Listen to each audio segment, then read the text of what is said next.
Oke teman-teman, untuk hari ini saya akan memutahkan sebuah video atau berita terbaru. Dan untuk video atau berita terbaru untuk kali ini, ini beda sama yang kemarin.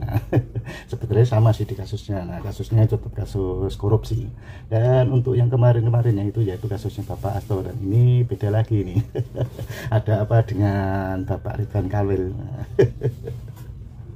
Dan kabar-kabarnya ini Bapak Ridwan Kamil ini, nah ini digeledah oleh KPK. Nah ini kejutan lagi nih. Ternyata di pemerintahan Bapak Prabowo Subianto ini, nah, tidak pilih-pilih nih. Siapa yang bermasalah sikat. Ora urus.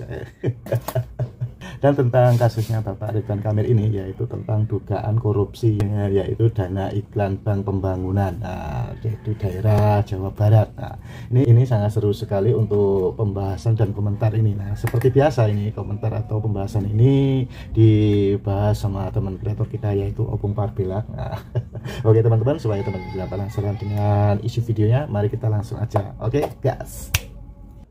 Anak buahnya Bahlil Lahadalia kemarin rumahnya digeledah KPK. Yang mana satu tuh? Banyak itu anak buahnya. Pengurus di Partai Golkar. Banyak pengurusnya, Bung. Wakil ketua umum. Bung, wakil ketua umum perasaan bukan cuma satu lah. Aku agak malu aku menyebut namanya ini. Agak merinding aku. Karena waktu di Pilgub Jakarta kemarin aku sempat kubela dia. Kang Emil. Naon deui ieu teh, Kang? Sok atuh jelaskan kepada kami.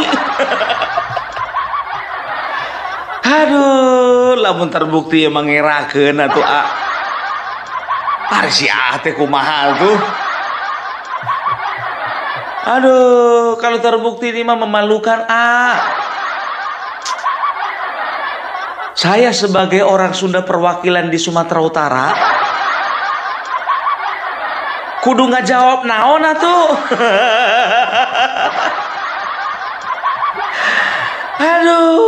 Aduh, menjadi malu aku sama RT 16. Jadi malu aku jadinya sama RW 24. Memang belum terbukti. Tapi kalau rumah sudah digeledah KPK, itu artinya apa? Itu artinya KPK sudah cukup memiliki bukti. Alah, cuman ya di Kang Emil, aduh ya. Jadi kawan-kawan ya, rumah Kang Emil atau Ridwan Kamil ya diperiksa atau digeledah KPK kemarin terkait dengan dugaan korupsi Bank Jawa Barat atau lebih dikenal dengan BJB ya. Jadi ternyata ya temuan ini dari BPK, Badan Pemeriksa Keuangan. Mereka memeriksa ternyata ada markup dana iklan sampai 200 miliar. Dan ditemukan penyelewengan sekitar 28 miliar. Aduh, kemarin Bang Jateng itu masalah dalam pemberian kredit. Iya, dalam gratifikasi gitu loh. Sekarang Bank Jawa Barat. Ku bilang sama kalian, ini bakalan ada lagi bank-bank yang lainnya yang akan diperiksa ya, termasuk Bank Sumut mudah-mudahan.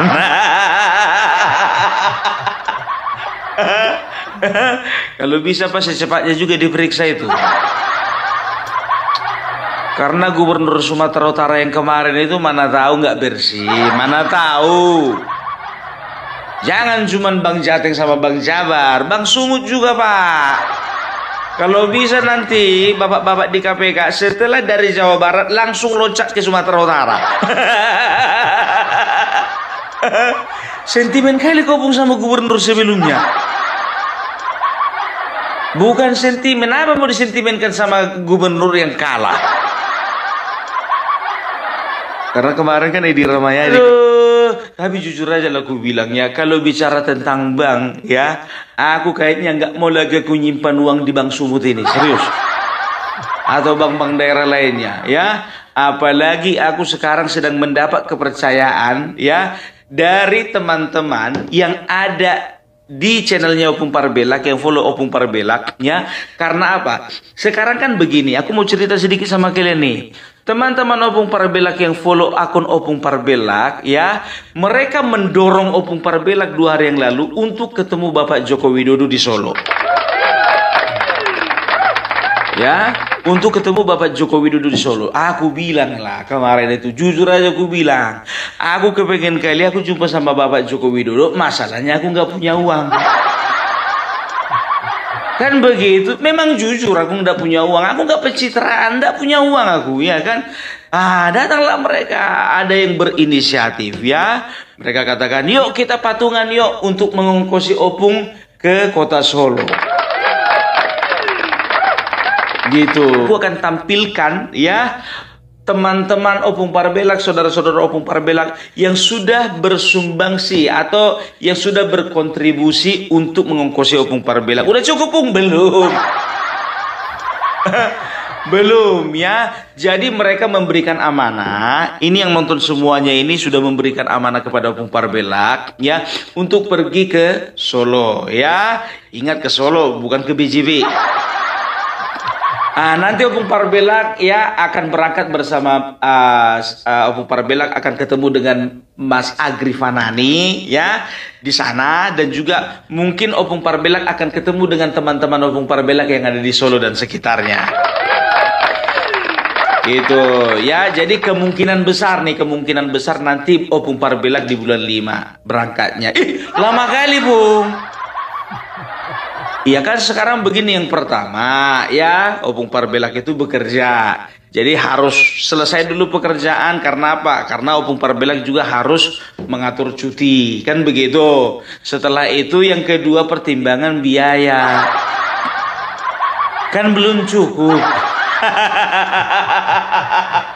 Nggak mungkin lagi berangkat kalau nggak ada ongkosnya, kan begitu. Belum lagi transportasi, belum akomodasi, belum lagi untuk raktir teman-teman yang ada di sana. Masa ditraktirin terus? Ya kita sama-sama menikmati lah teman-teman Opung Parbelak, kan begitu. Belum lagi uang untuk oleh-oleh. Enggak bercanda ya. Jadi bagi teman-teman yang mau berkontribusi ya untuk keberangkatan Opung Parbelak ya, untuk berjumpa juga dengan beberapa konten kreator di sana, pejuang, bukan aku bilang, katakan bukan konten kreator, lebih kepada pejuang-pejuang Bapak Joko Widodo ya, dan juga pendukung pemerintahan Bapak Prabowo ya. Jadi yang ingin berkontribusi boleh lewat super thanks, boleh lewat super stiker, boleh juga mau langsung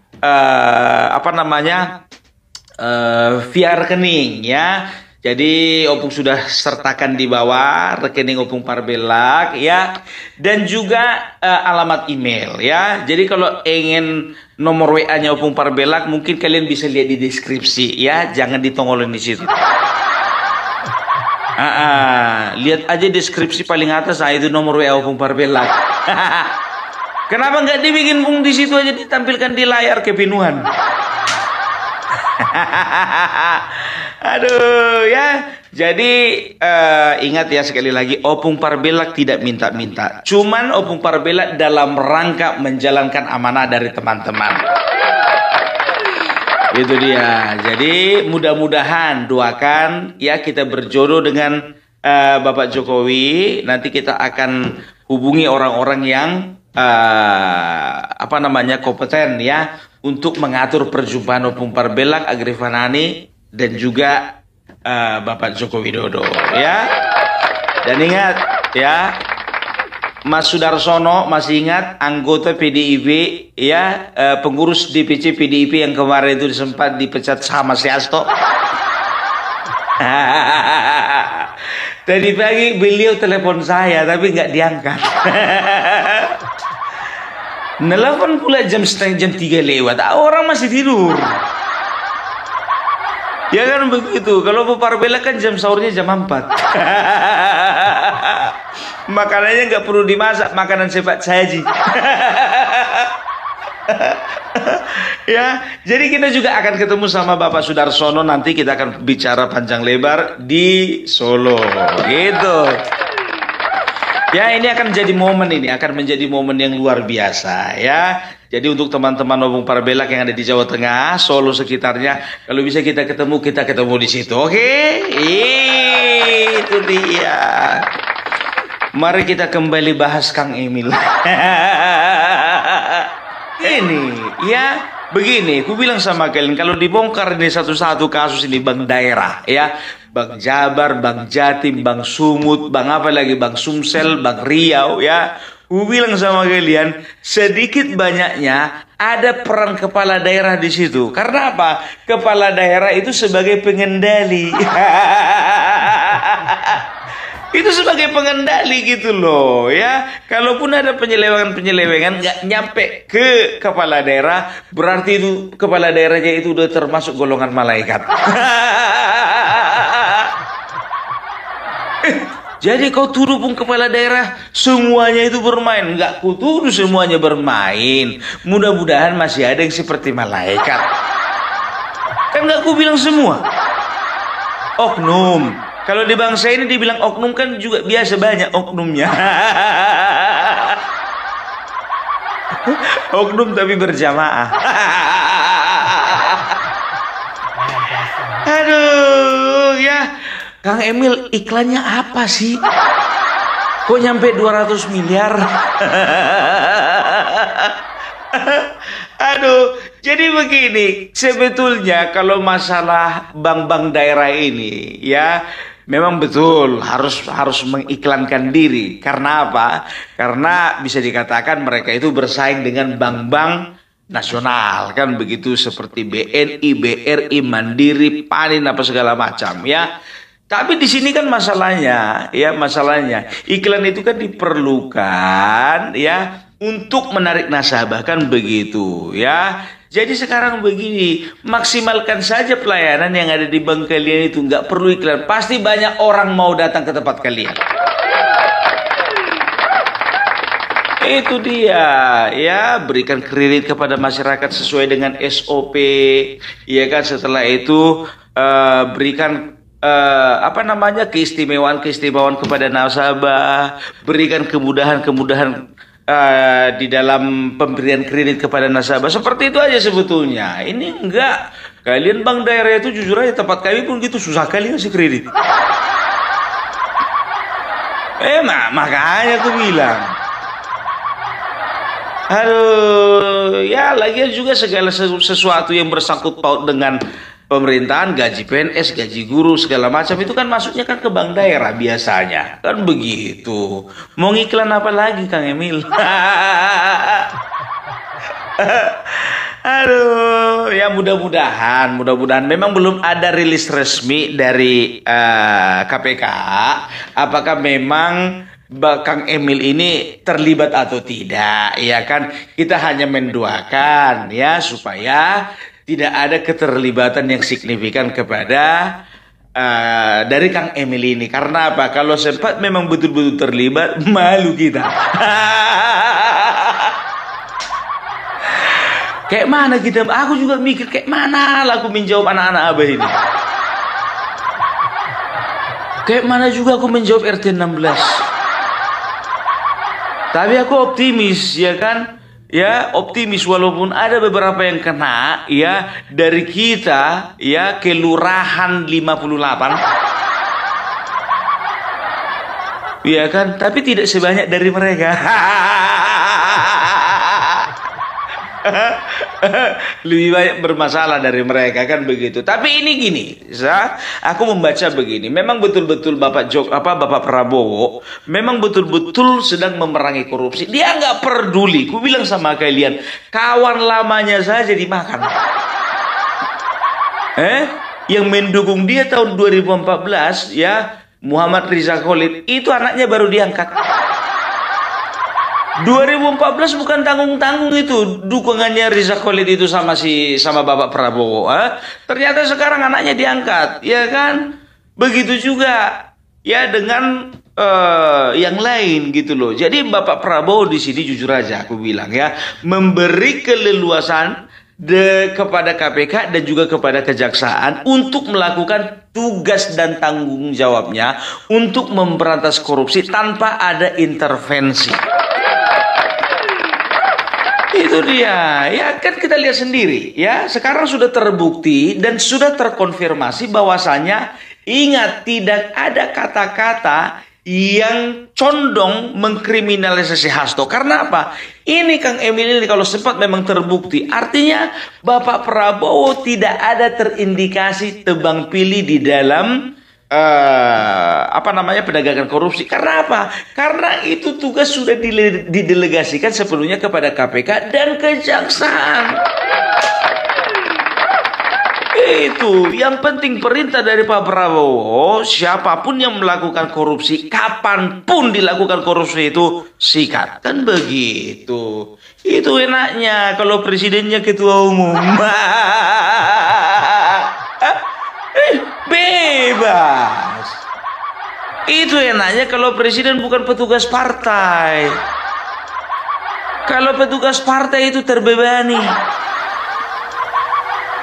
Ya, itu dia ya, kita lihat bagaimana Bapak Prabowo melayani masyarakat walaupun pakai sepatu boot, nggak pakai perahu karet. Walaupun hanya pakai sepatu boot, nggak naik helikopter. Padahal jujur aja aku bilang, uangnya Rano Karno sama uangnya Pramono Anung itu nggak seberapa uangnya Prabowo. Tapi ilmu padi makin berisi makin merunduk. Yang nggak berisi tegak gini. Kok nyampe ke situ kita? Ya, jadi di sini Bapak Prabowo betul-betul ya ingin membersihkan Indonesia dari yang namanya korupsi. Jadi tidak ada alasan para mahasiswa kemarin itu mengatakan bahwasanya Indonesia gelap. Nggak ada alasan. Akbar Faisal Ansensor mengatakan bahwasanya Indonesia itu perlu diberi tagar Indonesia gelap. Nggak ada alasan Koni Rahakurdini Bakri mengatakan Indonesia gelap, rumah tangganya gelap. Ya, jadi udah terbiasa itu, maling teriak maling, dinasti teriak dinasti, gelap teriak gelap. Coba bayangkan, coba aku bilang sama kalian, analoginya gini, orang yang hidup dalam kegelapan makanya dia teriak gelap, gelap, gelap. Mati lampu contohnya di rumah, mati lampu, gelap, gelap. Ada lampu, lilin, lilin, lilin. Padahal di rumah orang tetangga semuanya terang. Kenapa rumahnya gelap? Habis token. Begitu juga mereka yang teriak-teriak gelap adalah mereka yang tidak dapat bagian, ya kan? Nggak dapat bagian jabatan, nggak dapat bagian posisi, nggak kebagian proyek, yang hidupnya diburu KPK, diburu Kejaksaan, itu yang gelap. Ya, itu dia, makanya aku bilang ya kan, selama ini mungkin Indonesia gelap gitu, tapi sekarang sudah dibuat terang. Kenapa gelapnya kemarin, teriaknya sekarang? Justru Indonesia ini semakin terang benderang. Lihat pengungkapan korupsi di mana-mana. Susah memang cerita atau ngomong sama orang yang otaknya gelap. Itu dia. Nah, sama seperti Opung Parbela sekarang ya kan, membahas Ridwan Kamil. Ya, padahal Ridwan Kamil itu orang yang dibela Opung Parbela dulu waktu di Jakarta. Ya, walaupun aku membelanya nggak total kemarin. Kurang total aku memang, betul, jujur. Nggak tahu entah kenapa gitu kan, kok nggak bisa laku total gitu untuk mengapakan mendukung Ridwan Kamil ini. Lebih total lagi aku mendukung Gubernur Jawa Barat sekarang, Kang Deddy Mulyadi. Coba bayangkan kalian ya. Ini juga masa-masa terang, masa-masa cerah untuk teman-teman saya ya yang ada di daerah Jawa Barat. Coba bayangkan kalian ya. Udah pernah nggak Gubernur Jawa Barat pernah masuk ke kali? Kita masuk itu ke Comberan. Udah pernah belum? Baru Kang Deddy Mulyadi ya, itu yang terjun ke apa namanya, ke Sungai Citarum itu, ke kali itu ya, ke Comberan. Itu sih bukan sungai. Kalau Bung Parbela gitu mah bilang itu Comberan.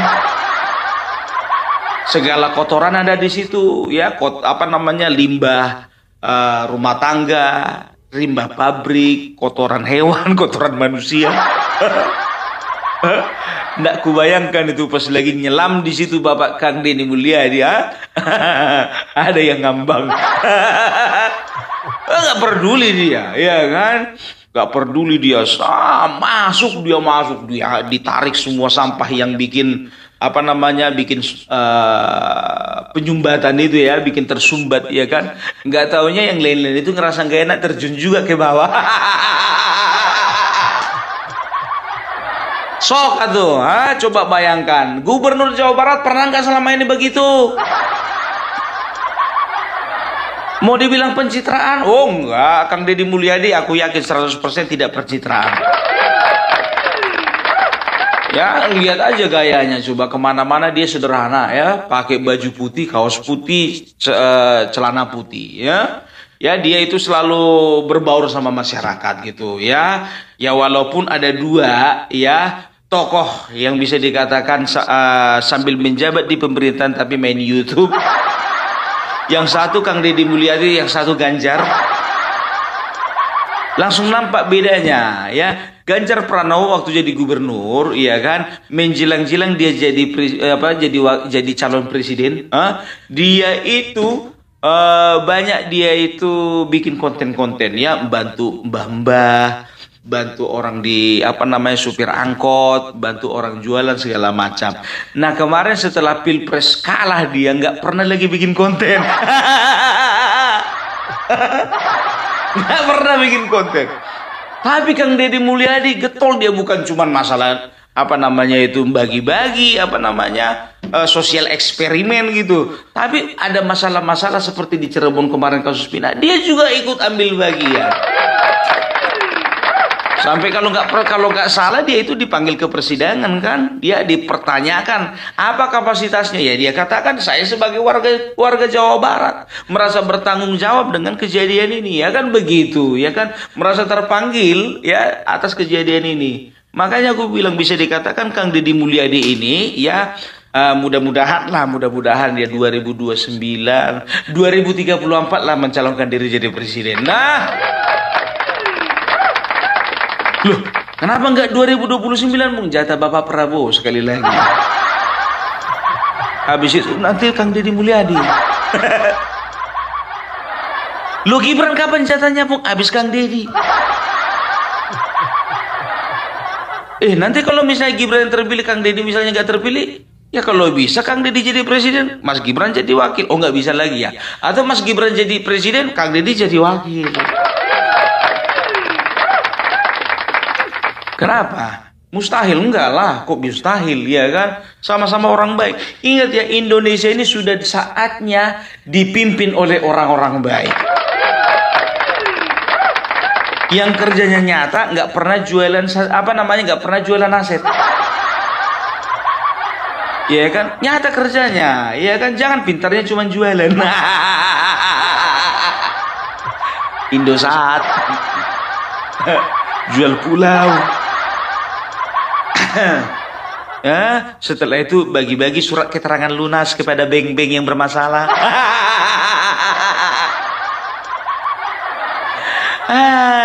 Udah itu mengkudeta lagi.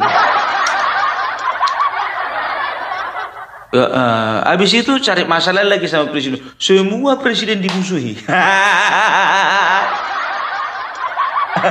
Siapa itu Bung? Nggak tahu. Ya, ini saatnya Indonesia dipimpin orang-orang baik.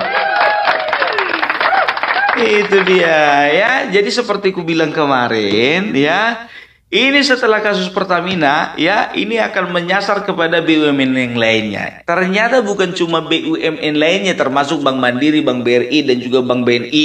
Mudah-mudahan bersih, mudah-mudahan. Tapi ternyata langsung menyasar kepada bank-bank daerah. Karena apa? Ada peranan kepala daerah di situ.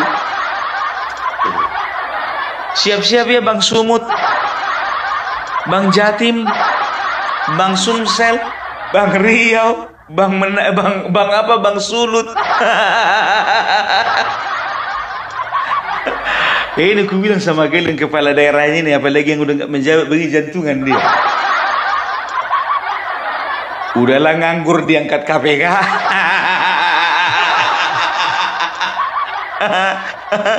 Aduh, pokoknya jangan main-main sama Bapak Prabowo sekarang. Bapak Prabowo perintahkan KPK, kejaksaan ya, untuk gas semuanya yang pelaku korupsi, nggak bisa bergerak. Makanya gue bilang nggak main-main itu, ya kan? Untuk penanganan masalah banjir nggak main-main, apalagi korupsi. Karena Bapak Prabowo sekarang ini dia itu fokus ya, fokus bagaimana dia itu menjaga kekayaan bangsa Indonesia ya, harta Indonesia, kekayaan alam, kekayaan sumber daya alam, sumber daya manusia, kekayaan potensi-potensi manapun juga ya, dan juga perusahaan-perusahaan ya, itu perusahaan-perusahaan negara, BUMN itu dia usahakan dan dia pastikan tidak akan kecolongan lagi.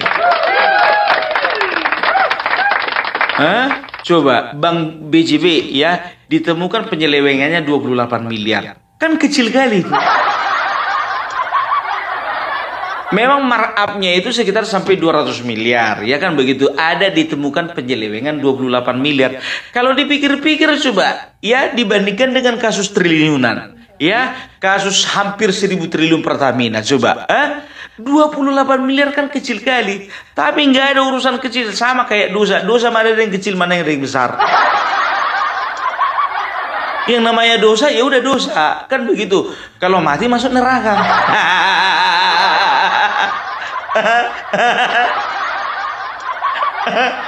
Aduh, makanya aku bilang ya. Jadi kalian itu juga ya, hati-hati nih. Jangan terlalu percaya sama yang namanya institusi keuangan.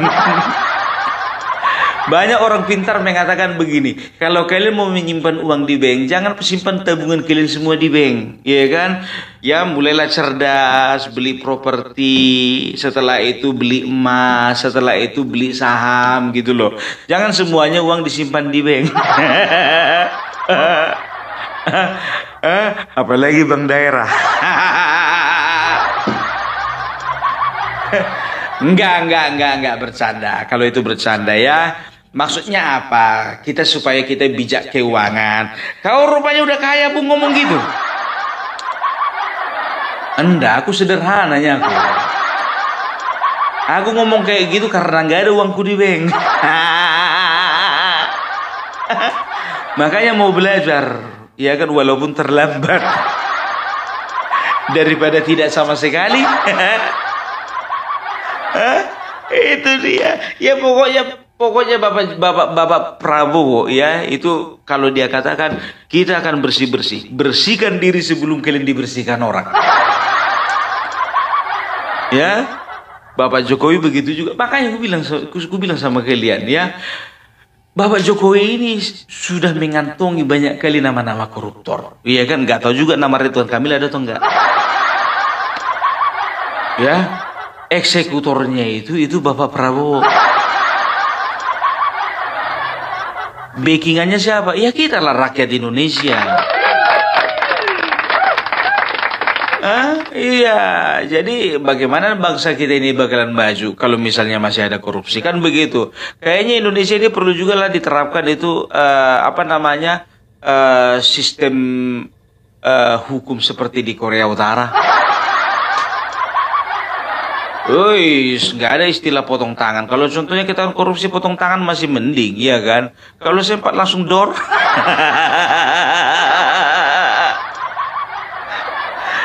Harusnya kayak gitu, jujur aja gue bilang. Ketahuan katanya 28 miliar dor. Ketahuan menyuap KPU 800 juta dor.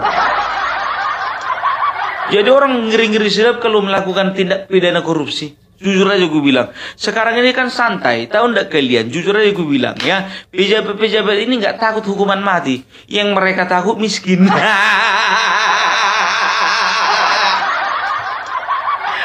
Satu-satunya yang paling mereka takut itu miskin. Mereka nggak takut Tuhan, nggak takut jaksa, nggak takut KPK, nggak takut hukuman mati. Yang mereka takut miskin.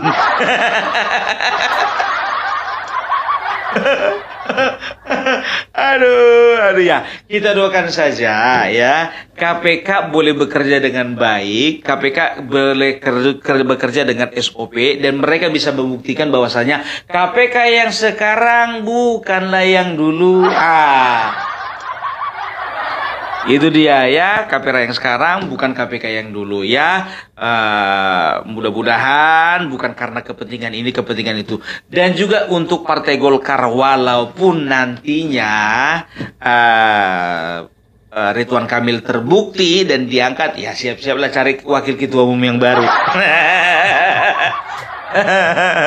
Aduh, kalau untuk itu nggak ada masalah. Jujur aja gue bilang, salah satu partai yang paling sportif itu adalah Golkar. Seberapa banyak pun kadernya itu masuk bui, ditangkap, entah KPK, entah kejaksaan, nggak teriak-teriak kayak partai sebelah. Selalu teriak-teriak diskriminasi, kriminalisasi, setelah itu politisasi. Nggak ada kayak gitu ya. Jadi kita percayakan semuanya kepada penegak hukum. Oke, jadi itu dulu dari Opung Parpelak. Salam NKRI harga mati. Salam. Oke, terima kasih teman-teman yang sudah menonton videonya. Itulah keseruan Opung Parpelak membahas dan komentari tentang isi videonya, yaitu tentang kasusnya Bapak Ridwan Kamil yang diduga korupsi iklan Bank Jawa Barat. Dan gimana menurut pendapat teman-teman? Dan apabila teman-teman ada saran atau ada pendapat, silahkan komen di kolom komentar. Sampai jumpa di video selanjutnya. Selamat beraktivitas, sampai jumpa.